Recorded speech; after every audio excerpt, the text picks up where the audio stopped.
отзывчивые. Ну как, только все хорошее можно сказать. Ну, они решили стать военными. Ну, как бы мечта была у них такая. Как бы хотели стать. Вася хотел стать. Потом малой, младший, Саша, тоже по стопам брата пошел. Ну, как-то так.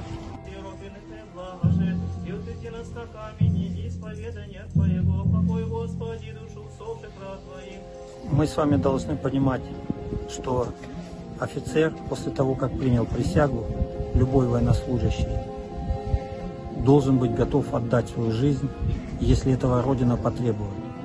Родина потребовала. Они выполнили свой воинский долг так, как это предписано присягой.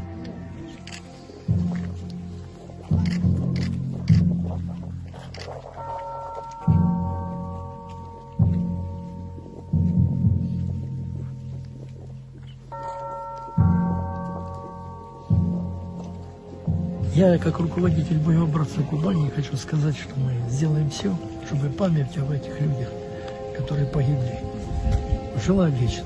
И сделаем все, чтобы помнили их, приходили, оказали помощь родителям.